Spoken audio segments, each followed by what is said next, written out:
السلام عليكم ورحمة الله وبركاته.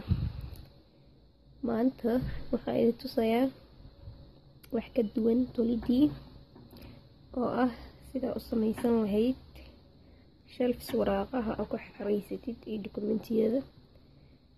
marka waxaa u baahan tahay baakadaha serialka, yani baakad 3 xabo 4 xabo waxaa haysatid, yani 3 xabo hadda ku isticmaal rabaa.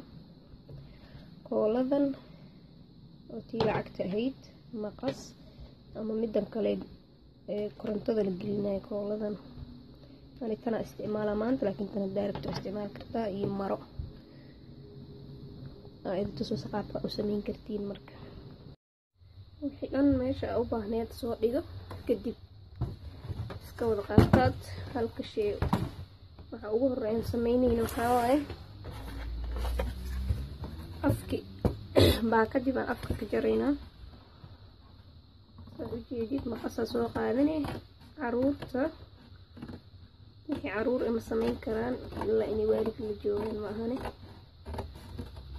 marka qof weyn uma sameyn karaan si maqasta ilaa caruurta yaryarka waa isku jarayaan.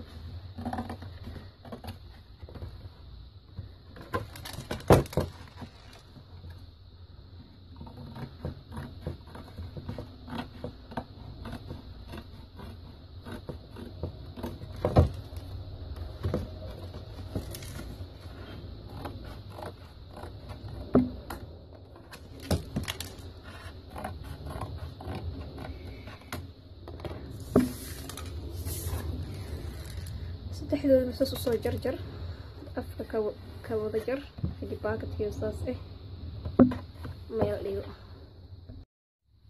waa kuwana saddexdii markaas soo afka saas uga soo wada dhigtay. marka waxaan rabnaa inaan saas isku dhajino oo kadib hadhowdi saas meel markii loo saaro waraaqadaha saas loo gishto.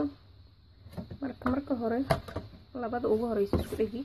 markaan waxaa isticmaalayaa labadaas isku dhaji. haddii kalena koolada oo iskuuleyda meesha halkan mari, kadibna iskula dhaji. labada laakiin ani hadda waxaan isku dayaa inaan tan isticmaalo. si fiican u sin.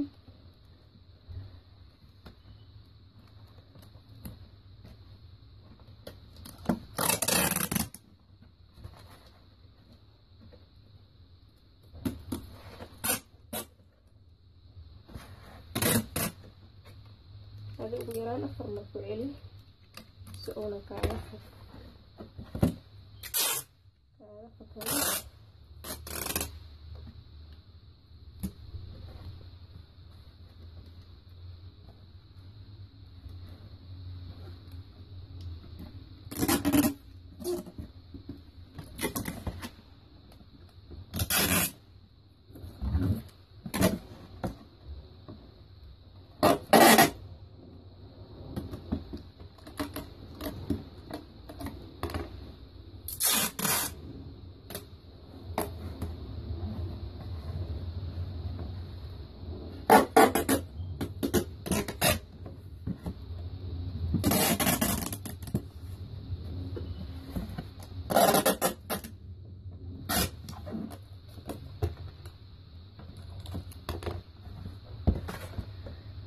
markaas labadana isku dhijiyo. hadda kii saddexaad baan soo dul saarayaa oo wixii dhan isku daba qabanaa. markaad ila soco